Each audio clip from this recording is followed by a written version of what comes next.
Miss হবে না আপনার পছন্দের টিভি শো। দেখুন জি5 অ্যাপে একদম ফ্রি। জিষ্ণু, তোমার কি মনে হচ্ছে না তুমি খুবই ছেলে মানুষের মতো কথা বলছো? কি বলো তো, প্রতিবাদ করে না কিছু হয় না, এতে কোনো লাভ নেই। এই অন্যায় প্রতিবাদ করা, প্রতিকার করা, এগুলো না ভীষণ বুকিশ কথা, এতে কিছু হয় না। আর একটা সত্যি কথা বলো তো জিষ্ণু, যে এই কাজগুলো করিয়েছে, এত এত কাণ্ড ঘটিয়েছে, সে যদি শাস্তিও পায়, সে যদি সকলের সামনেও আসে, তাহলে তোমার আর আমার কি লাভ হবে? কিছু তো হবে না, যা হওয়ার সেটা তো হয়ে গেছে। প্রতিকার হয় না এটা যদি তোমার মনে হয়ে থাকে, তাহলে তোমাকে তো এটাও ভাবতে হবে যে কেন প্রতিকার হয় না। প্রতিবাদ করা হয় না তাই প্রতিকার হয় না।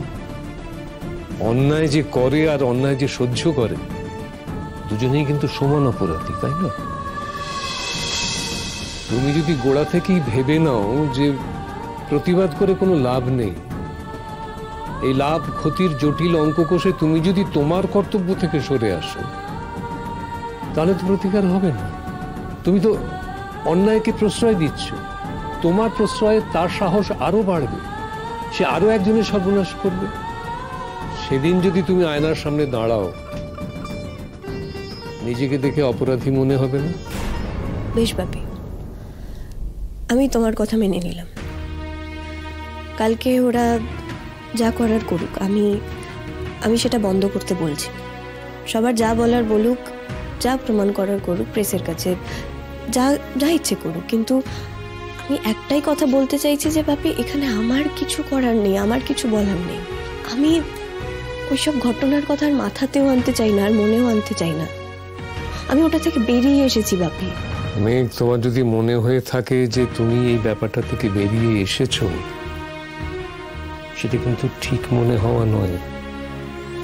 আজকে যারা গানের জন্য, গানের অনুষ্ঠানের জন্য ওর সঙ্গে যোগাযোগ করতে চাইছে, ও তাদের সঙ্গে দেখা করছে। গুরুজির কাছে আসবো আসবো করে তুমি আসোনি। আজকে উনি ডেকে পাঠিয়েছেন, তুমি বাধ্য হয়ে এসেছো, তাই তো? জিষ্ণু 3 দিন বাড়ি থেকে ফিরে গেছে, প্র্যাকটিস করতে এসেছিল। তুমি রিয়াজে বসোনি কেন? বসোনি কারণ জিষ্ণুর সঙ্গে তোমার যে সহজ বন্ধুত্বের সম্পর্ক, সেটা নষ্ট হয়ে গেছে। একবার একটা কিছু ঘটনা ঘটেছে, তারপরে তুমি ভাবছো যে লোকে আবার যদি কিছু বলে। আপনি বিশ্বাস করো, আমি জিষ্ণুকে নিয়ে এরকম ভাবি না। ও সত্যিই আমার খুব ভালো বন্ধু। আমি চাই না ওর আর আমার বন্ধুত্বটা নষ্ট হোক। আমি সব ভাবি না বাপি। তাহলে সেই বন্ধুর থেকে তুমি দূরে থাকতে চাইছো কেন? তার মানে তুমি এই ব্যাপারটা থেকে বেরিয়ে আসতে পারোনি। অতীতের ছায়া তোমার আজকের দিনে এসে পড়েছে, আর সেটা তোমাকে গুটিয়ে রাখছে।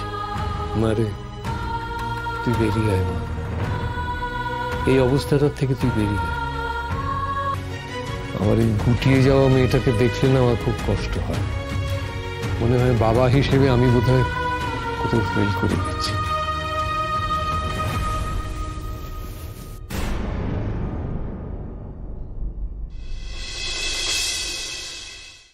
জি5 ডাউনলোড করুন আর সব এপিসোড দেখুন একদম ফ্রি।